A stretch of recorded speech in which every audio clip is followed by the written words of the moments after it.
Saya juga sedih dan marah waktu itu. Minggu lalu ya, 2 minggu lalu kalau nggak salah, bahwa teman-teman Satpol PP waktu ngegerebek di goa, itu dia, katanya konon ada wanita yang dipukul sedang hamil, Oh, iya. ya. Itu sama, saya sedih, saya terpanggil.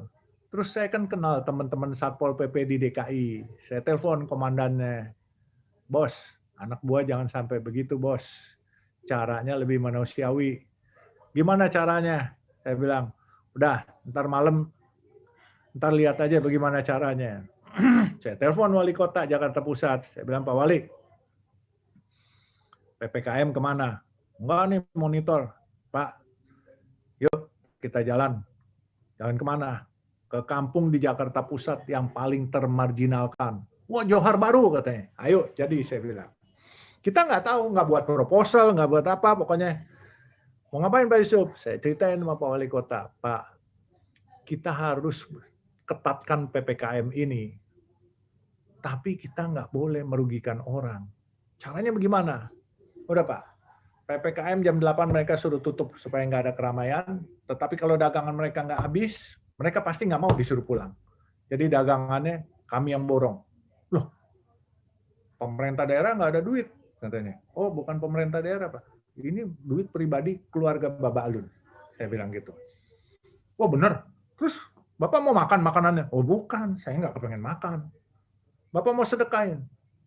"Bukan juga Pak, kalau sedekahin buat fakir miskin dan kaum duafa itu oke, kalau ada kelebihan. Yang pertama adalah yang warga yang kena isoman. Itu kan susah Pak, keluarganya bukan orang kaya semua yang kena penyakit COVID." "Oh iya, terus caranya bagaimana?" "Satpol PP harus ikut saya Pak, supaya bagaimana dia melihat tindakan yang manusiawi, yang win-win solution." "Oh ya," katanya, "oke." Di Bawalah, contoh di situ ya. saya kasih contoh. Kita juga nggak tahu caranya, tapi kita sedang mencari bentuk. Saya bawa Pak Wali ke Johar Baru. Nah, ada Bu Camat, ada Satpol PP, udah ikut. Saya bilang, "Saya beli, Pak Wali instruksikan, borong, tutup, terus makanannya kalian ambil, dimasakin semua, kalian bawa ke warga isoman, yang Satpol PP yang bawa." Jadi kita kerjasama, Satpol PP, Wali Kota, pengusaha gitu.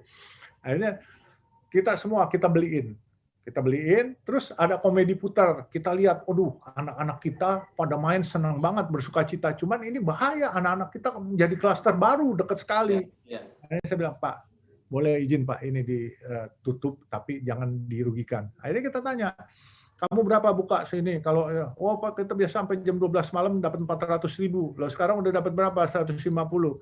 "Oke, saya kasih 250.000 lagi, jadi 400. Kamu tutup sekarang ya." "Bener nih, bener." Akhirnya mereka mau tutup. Jadi everybody happy, Pak. Pedagang UMKM happy, yang warga isoman happy, warga kaum duafa dan fakir miskin di daerah setempat happy. Satpol PP-nya juga happy, Pak. Karena nggak perlu benturan fisik, gitu, Pak. Dan ternyata it's small money, Pak. Jadi uang kecil tetapi meaningful, Pak. Orang berasa diuongke. Memang kadangkala ada kayak pedagang jagung. Biasa saya tahu di tempat jagungnya cuma ada 50.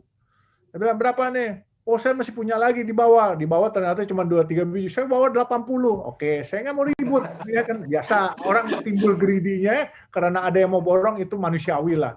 Saya bilang, "Pak Wali udah deh." Ternyata kelakuan markup bukan pedagang gede juga, Pak. Bukan Iya. pedagang besar aja ya, pedagang kecil Padahal juga. kita tahu 50, saya bilang, "Udah saya bayar, kamu ada 80?" "Ada pasti." Ya udah, ya 80. Saya bilang, "Satpol PP, hitung, ada ambil, nggak ada udah juga biarkan aja, kurang lebih anggap aja sadako, udah."